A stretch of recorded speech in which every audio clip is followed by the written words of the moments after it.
Hey, what's up, guys? This is Team Hard Life Captain Alberto Zertuche, and I'm here at the shop, and I'm about to spool up a 4/0. The gentleman wants 60-pound green hollow core by the Cortland braid, and top shot it with 100-pound Cortland braid. And this is a good one for the library because we haven't done a pin. This is not a narrow, but it's a regular pin 4/0 that we are gonna do. And yes, it has the graphite spool on there, and we're kind of excited because, like I said, this is kind of right up our alley of what we grew up on. I used to fish with the 4/0 HLWs, which were the wide version of this same reel, and yeah, you know, I never got into the braid game like we have with the Avits and stuff like that. But this will be a good one for the library because I got a lot of friends that are still fishing with the 4/0s. Granted, they're doing the 4/0 wides, not the regular 4s. So this will be a good start. But at the same time, too, you also get to see everything that we got to do, you know, to make a spooling video happen. So here we go. Gotta bite, gotta bite. I think I got a lot of stress on my mind. It's a nice day to go. Yeah, I gotta learn. I'ma call the whole team. So in doing this, you know, we obviously do our hollow core splice to the spool.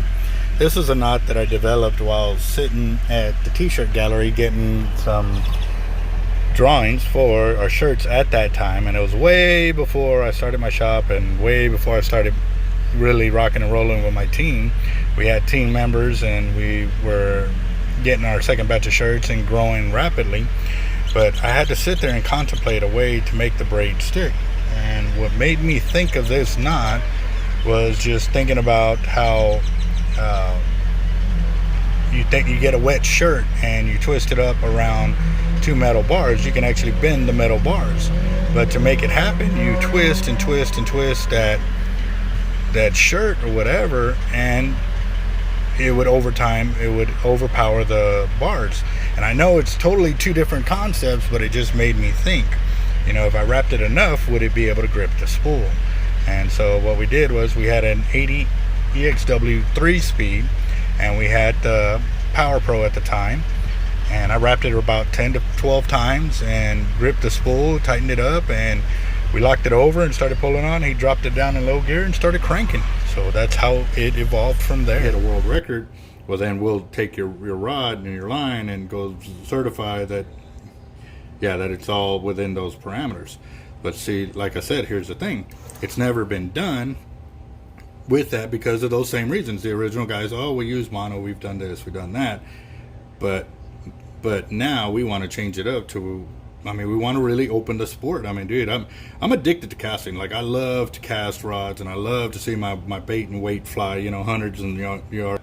But while I was over there, I threw a 150 gram weight 660 something feet. And then I went and I threw an 8-ounce weight 645 feet. Right now I'm on the phone with the Cortland braid, and this is the phone call that started the whole situation of getting in braid to be able to test out for the long distance casting. Now I was explaining to him how they use the thinner mono behind as the backing for the top shot that they use, you know, 60-80 pound test and stuff like that. But they really don't go by weight class on that. They go by actual diameters, you know, where they certify the thicknesses of the mono that they are throwing. So they use these numbers, and it was because originally when these guys started doing these casting competitions, they were sponsored by a monofilament company. So that monofilament company kind of set the standard for them to be able to use certain monos and stuff like that. However, I got to stop here so you can see what happens to this video. Alright, so while I was pulling this reel, I discovered that the gears from the crank to the spool were messing up. I only got maybe 50 to 75 yards in before discovering this.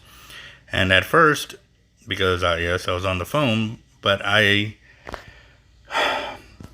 heard something, and so I needed to make sure what I was hearing was correct, so I had to push it a few more times, and after I discovered what it was, I had to stop there to contact the customer, let them know that this isn't going to work, and the end of my video. What a great afternoon for this video. I mean, it you know, just checking it now. I'm going to go slow and ensure what I'm hearing is correct, and as soon as I pick up speed, it starts to do it again, and yep. Right there, you saw my fingers jerk back and forth, so not good. And I'm here contemplating what my next move is going to be. Alright, so with the spooling videos that we do, we test the extremes, you know, by max line capacities of all shapes and sizes. One of the last videos you've seen us do where we tried testing an overall reel, and you know, it locked up on us. Well, the guys at Everall are saying that when it gets to them, that there's no problem. They don't understand why it's doing what it's doing. And I said, well, you know, we've gone live. You know, there's not something I'm faking, because it's impossible to show a jammed up reel when it's jamming up, you know. So they kind of still don't believe the deal, but they have an idea in mind that's supposed to prevent this from happening. So what I'm going to do is I'm going to reopen the box real quick before I ship it, just to see if maybe it has loosened up. It's been sitting here for several weeks now, so it should be cooled down by now. I don't know. Let's check this out. Yeah, we've had it packaged up, waiting to get the shipping label. Figured out what was going to happen.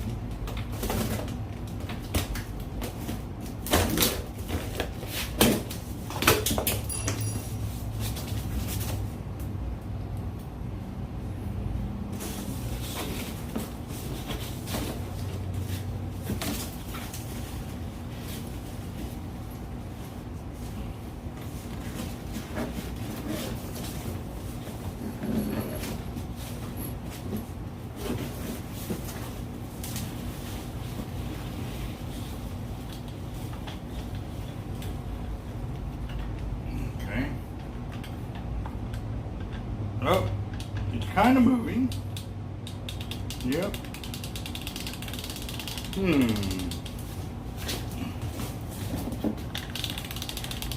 But that's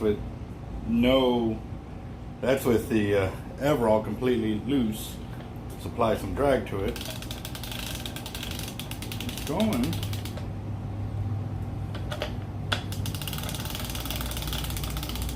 Yeah, but it definitely don't feel as smooth as it did. So, okay, maybe they have figured it out, but they haven't figured out why it's still locking up on us when we're spooling. So they've got an idea to make it work. We're going to ship it back, and we'll see what ends up happening. So stay tuned. This may be a little while before we do an update on this video, but because it's out of our hands now. So, yeah.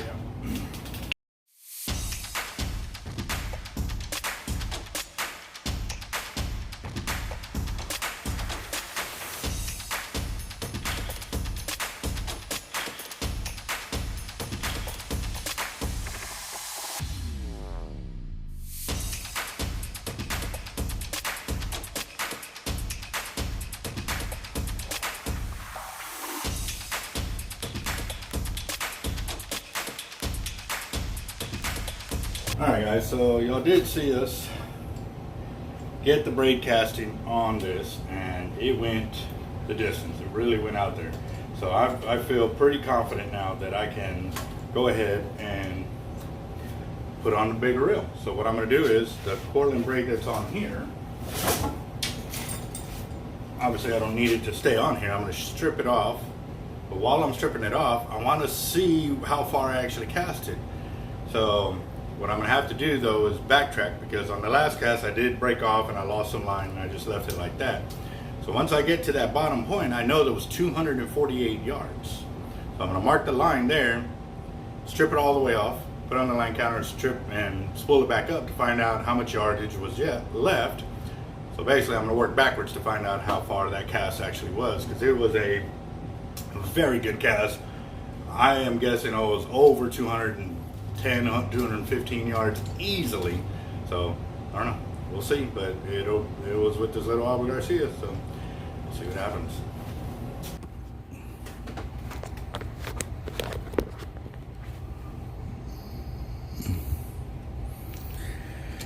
Oh, let's get this out of there first, if we can. Hoping we can.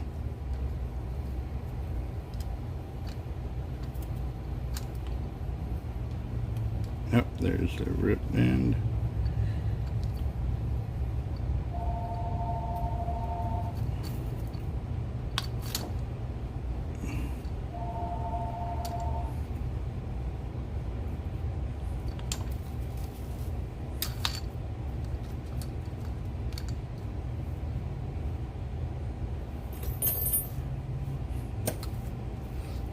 Alright, there we go. So y'all saw how easy that was. And that's because I lost the braid in there. That's one of the hardest things to do, is to lose your line inside the spool. So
yep, that was from when we cast it off and broke off. So since I'm doing this, I might as well go ahead and fix it.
Oh man, I forgot to stop and look at the spool. Dang it. Well, we knew it was a forecast, guys. Y'all weren't there, but y'all saw it.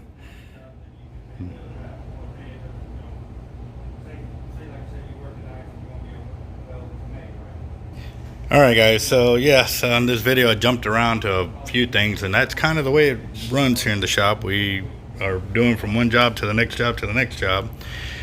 But this video also showed you quite a few things. One, the braid will work for what we're doing, but two, the reel isn't the size that we need to be able to continue this testing.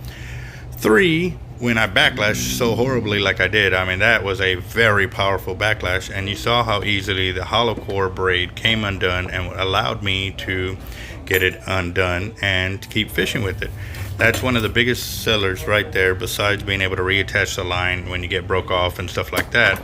And I had to use the knife because when I did that initial close out of the knot, I pulled it in too close so I couldn't open it back up. So, you know, lose a foot and save quite a bit. It's easier than losing everything. So there we go, guys. Hope y'all enjoyed.